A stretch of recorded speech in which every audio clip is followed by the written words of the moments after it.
to the breakout session with Kristina. You're also talking about AI, which is revolutionizing cybersecurity, defense, and also the reshaping tactics. Kristina, please join me. Okay. A little applause for Kristina. Thank you. Thank you. Nice to have you here, Kristina. Very nice being here. To introduce you briefly, you work as a cyber defense group manager at Avanade, and you will talk about strategies to leverage AI for companies and also for better protection, let's say. Correct. Yeah. And we are very happy to have you here. You just came back from the US. It was a difficult trip, but that's not the let's say, the important thing. The important thing is you came back and you were honored as Cybersecurity Women Supporter of the Year. Congratulations. Thank you very much. Thank you very much. It was a gala full with similar positive energy, with similar powerful women that have very clear agenda. And it was in LA, wasn't it? It was in LA, yes. Sorry, I'm losing my micro. Can I help you? Are you okay? No, is it good? I think you can still hear me. And for me, it was on one hand honor for my personal journey, yes, but it was also somehow a recognition to all the women that do in their free time a lot of actions to break the barriers and really make a change. And that's why I'm also happy to be on today's event here too. Yeah. Thank you for being here. And we didn't mention you also. You were a co-founder of Women in Cyber Austria. That is correct. So you do a little bit the same job as the ladies do yes. here for Women in Cyber. You do it in Austria. That is true. I think I'll mention it on my intro slide as well a little bit. Mm-hmm. But it's also a non-profit organization that tries basically to encourage and attract women to the cyber field. Okay. And before you start, we would like to ask something. Correct, yes. We would already like to know how many of you use AI for cyber purposes in your organizations. We can do it with hands as well. We already have some. Oh, we already have it. Okay, sorry. Whoa. Then let's do it digitally. Okay. Are you okay? Otherwise, maybe Jan can help you. Yeah, sorry. It's our technician, and you can go on voting. A bit of extension. If you didn't vote yet. Maybe you can tighten it up a bit for Kristina. I think it's time. Otherwise, it's not so comfortable for you. Okay. Mm-hmm. I think it's good. It's better now? I hope so. I'm not used to have it, so. Two headsets, yeah. There's always a first time. Okay. I would say, do you want to comment it? Wow, it's a pretty high number, so I hope it will be still informational today. I'm excited, yes. Okay. And it's very interactive, so I'm happy to hear all the questions you have as well. I'm a Balkan person, so time-wise, I will really, really try my best, but you Swiss girls, you really scared me off before when you were all managing in 2 minutes. I was like, what? So yeah, I will really try. Kristina, go ahead. Okay, so let's try. So today's topic is predicting cyber threats with AI, and how is that related to the weather forecast? So very quickly about me, because we already did kind of do a short introduction. So from my name you can see I come from Skopje, from North Macedonia. I came to Austria to study, and then I just remained there. I come from very, very technical background, so I studied computer science with focus in IT security and data science. I started my cyber career right after my studies in 2018, and I'm still in the same field. I work for Avanade. For the ones that you don't know it, it's a technical consultancy. It's a daughter company of Accenture and Microsoft. My role there is Managed Security Services Lead on the DACH region, which includes Switzerland.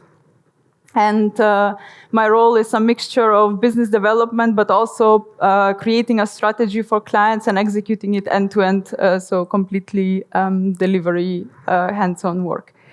As already we mentioned, I'm also president and co-founder of Women for Cyber, which has very similar goals and values. I'm really happy that I can be here and that we can do maybe more events together on the German-speaking region. Enough about me, more about today's topic. So I would like to draw the comparison of how I came up with the title, because I think how AI is leveraged for forecasting in both areas, weather and cyber, it's very, very similar idea behind it. I will go a bit deeper into the dual role of AI. We already mentioned some positive and some negative parts of it. So I will try to share from my experience what we have seen at clients and what we are experiencing. I did put on the slides a bit more text than what I would typically do, because I wanted to have it informational for the ones that are new to the topic and that potentially want to have reread it afterwards. We will then highlight the attacker and the defender side, and then I will share a few key takeaways for the ones of you who work for mature organizations and who would like to take some ideas from today's session back to the organization. And of course, at the end, we'll leave enough time for questions. I promise that, yeah. Yes, so drawing the comparison. So basically, when we are predicting weather, we take limited amount of conditions into account, and we do the same for cyber attacks when we are doing the manual, let's say, the manual investigation, because it's only so much you can do in a particular amount of time, and you need to come to some conclusion. You need to give what will be the forecast tomorrow, regardless whether you have had time or not. You also need to say, is it an incident, yes or no, regardless whether you had time or not. And doing it manually gives you some limitations of speed, some limitations of accuracy, because there is only so much you can do. And leveraging AI in both sides basically allows us to do faster analysis and allows us to take way more categories into consideration, which makes us, of course, to have much better results, much more accurate results. Another thing, what we do as humans, we learn from something that has happened and then we improve it. What AI helps us here is to improve it on the go, which is, of course, also capability that we don't really have, and we don't always see subtle indicators that something is different than what we have seen so far. So this learns and adapts is really nice if you see it from the positive side. We will see also other side of it, but in both cases, weather and cyber threats, it's really good that it learns and adapts. And obviously, on the accuracy over time, it again goes into the continuous learning area, but also in the possibility to analyze crazy amount of data at once, which we obviously always have to limit if we don't leverage AI. So this is the inspiration behind today's title, and we will mention some of those aspects a bit more into details. Looking into the double role of AI, so looking into the offense side, I will go through some of the AI attacks, not of all techniques, but some that are more present, let's say, in my everyday life than others. Also creating adaptive malware as well as exploiting AI. And then on the defense side, what are the positive things that this brings to us? So let's start from the less sunny side so that we can finish with a positive message. Speaking about different techniques and different AI-driven attacks. So speaking of phishing emails, as we mentioned also in the previous presentation, it's nothing new having phishing emails, but what is definitely new is how much more real they became. Because in the past, we were saying to employees, watch that there are grammar mistakes, watch that there is weird language, typos, watch that there is a general audience address that says, dear all, dear colleagues, whatever.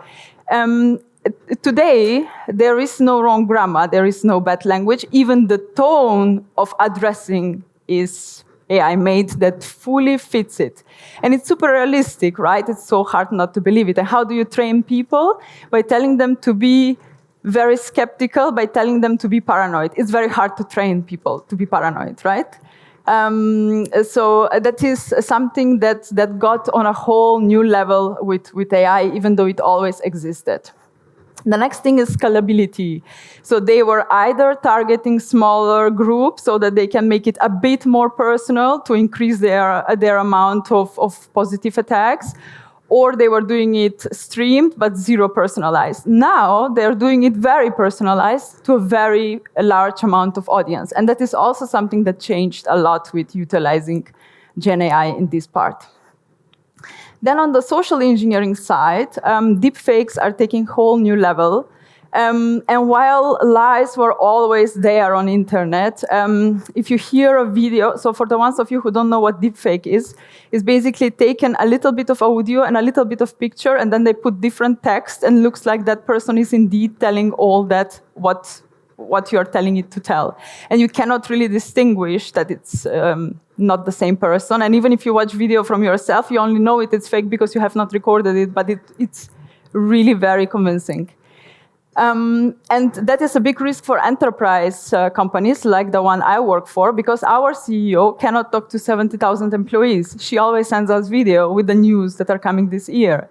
And I have always the choice to be suspected, but she has no other channel to us. So this is also something that big companies will face, because they're globally having offices and they can't get all the time zones at once.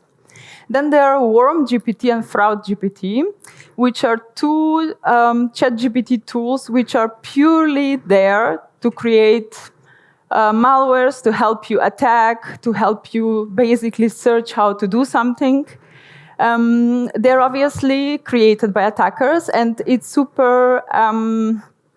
it looks exactly the same as ChatGPT, with the difference that it has no limitations about ethics, and it has no limitations about, because, for example, if for ChatGPT you search something that is not legal to do, it will tell you, I cannot do this.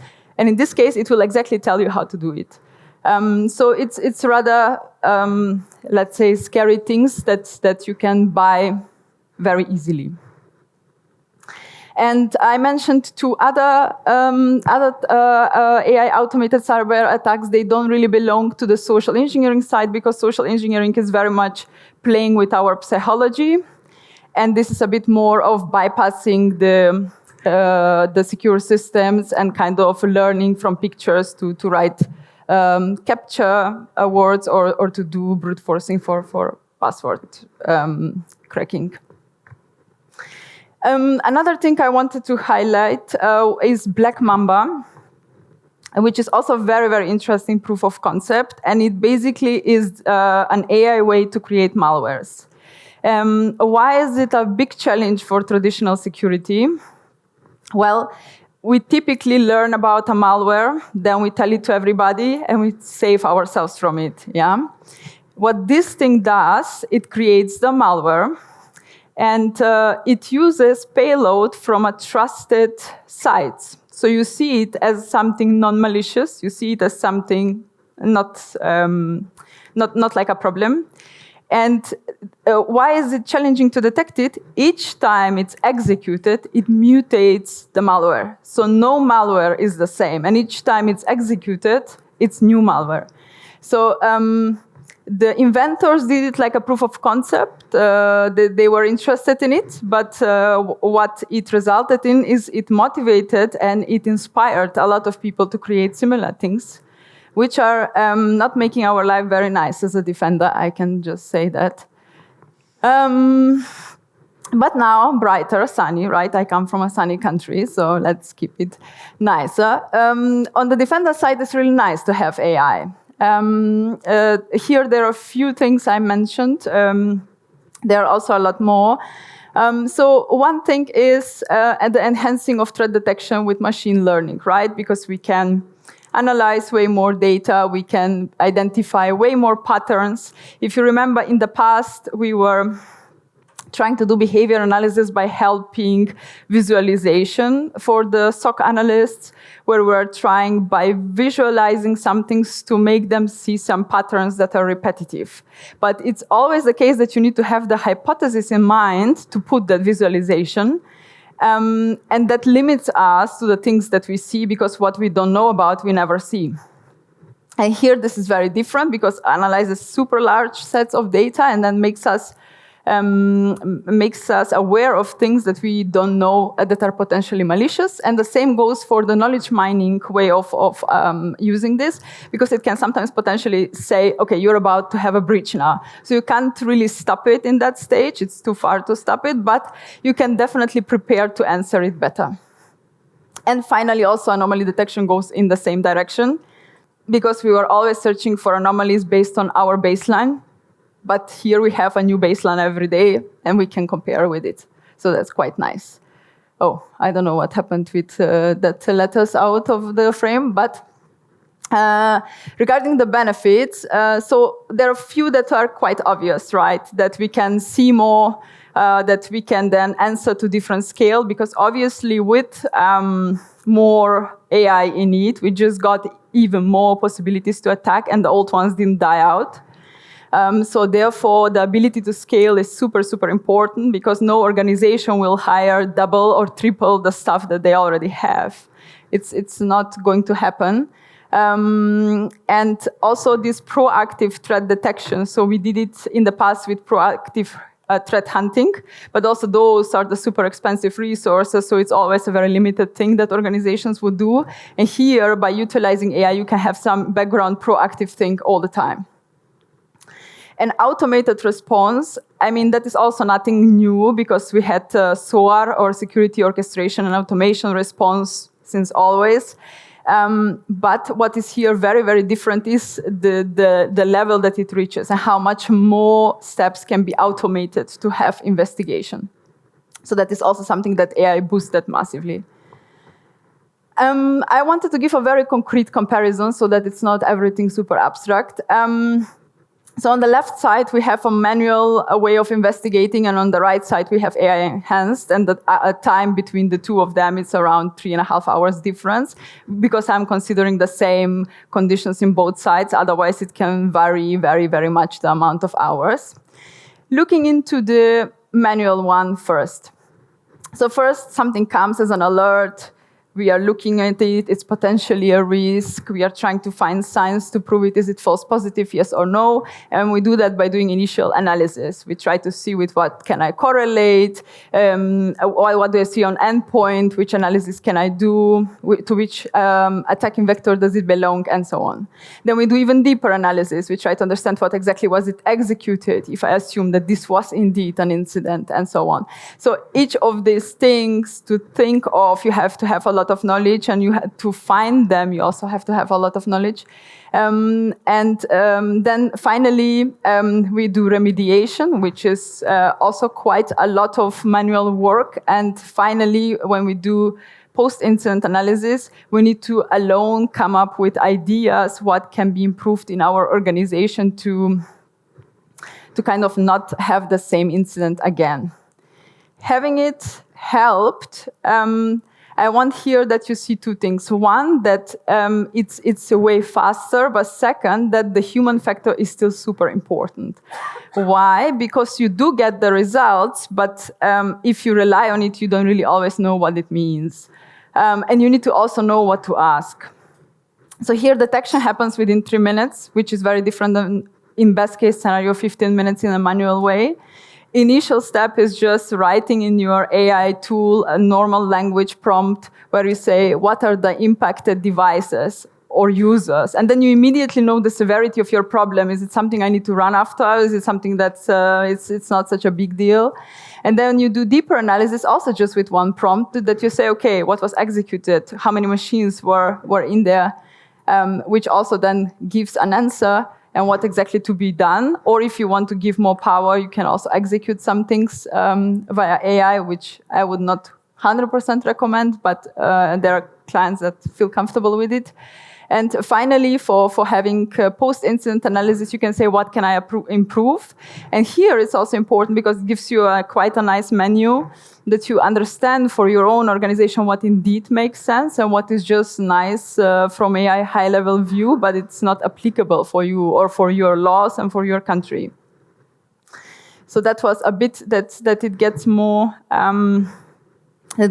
tangible what I meant with the different type of investigations, and then how to ensure more sunny forecast. Well, I will start first with the key takeaways, and then I will go to the suggestions. So I think first thing that I wanted to share is that evolving the threat landscape, like these AI attacks are there, and I often hear that, oh, AI is something too advanced for security. I first need to do the basics, and then we'll see in some years we're a small organization. And I want to a bit change or challenge that mindset. Because in the past, attackers had to sit and think and execute in weeks and months one attack. And then they were obviously targeting companies that could really pay for it. Now, with all those AI malware generators, it takes them minutes or hours in worst case scenario, and they're willing to attack companies that cannot pay millions and billions, but that can pay a couple of 100,000. And we are more than ever, all of us, a target. And this is very, very big shift in how the things are happening, and big shift in clients that I see. We are mainly working with enterprise size, but I can very much see that things are changing a lot. And that threat landscape covering needs to include those AI things, and we need to go away from the traditional security monitoring where we just think, okay, yeah, I have particular hypothesis in mind, I have my use cases, I'm fine. So it's not fine anymore. Then automation risks. So we always need to keep in mind that great AI engine that helps us is also one of our weak points that can be attacked going forward. So therefore, we need to always keep in mind, okay, that can be exploited, and that is also a target for attackers. Finally, the human factor in cybersecurity, it has always been super, super important. Now it's nothing different. And there I already mentioned that the training programs need to be evolved to answer really today's attacking styles. What we often see is that company cultures are a bit feeling, or like there is company culture that people fear to speak about it. That's very, very important to be fixed. Because the attacks are targeting human psychology. They are not targeting non-technical people. So it can happen to any of us. Because everything is so much more real and so much more personalized, and it's really tough, even if you know about security, to actually realize, well, I'm actually being attacked. So it's very, very important to have that training and to have that culture where people can speak about what they have seen, what they have even done, maybe that it was not the right step to do, but it's better that you know it, and that they know who to go to if something like that happens. So few things that I would say for organizations are useful to know. So one of them we already highlighted, to really move away from traditional security monitoring and to really be more able to detect more subtle anomalies that it's not so visible or not so clear. I would say definitely do invest in AI tool. However, it really has to be the right tool for you. We have often organizations that say, oh, I bought the most expensive one, I'm safe, it's done. And then you see, well, the use case they are solving, it's also with AI, but it's not necessarily your use case. And that is sounds very intuitive, but it is in practice really not, because each vendor's product now has AI, and obviously that adds up on how much more great and wanted it is, but it needs to be applicable for what you're trying to solve and not that you have general tool for it. Then regarding disaster recovery plan, so that is also very, very important because I rarely see clients who have a plan if AI is actually hacked. If then the big engine that now you're starting to have such a huge dependency on is hacked, do you know exactly how do you manually rewrite what you execute? Do you know how you manually kind of put boundaries around the influence to your company that you can say, okay, we know it, now it's really, and therefore is the human factor always the one that has to kind of keep some level of control at all times, because the best is to have really mix of newest technologies, but of human oversight. And the final point is collaboration. It happens in some of the German-speaking countries more than in others. So security is something that you can't just go and talk over coffee what you do and which things you have in place. That's very clear. But more and more I see small groups of CISOs in same industries, CISOs of banks, for example, CISOs of pharmaceutical engineering, that they meet and speak about new challenges on a bit more high level that they are addressing. And this is very, very important to understand that we need to be united to fight this big animal together. Because we have a lot of learning still to do regarding AI and cyber, a lot of attacks that we are not aware of. And obviously, it's a big friend of us, AI, but the other side has this friend as well, don't forget that. And therefore, sharing the intelligence, sharing the knowledge in some way where we don't leak sensitive information is a recipe for success going forward as well. So, wow. For a Macedonian person, this is, guys, really on time. That's a Swiss influence. Thank you.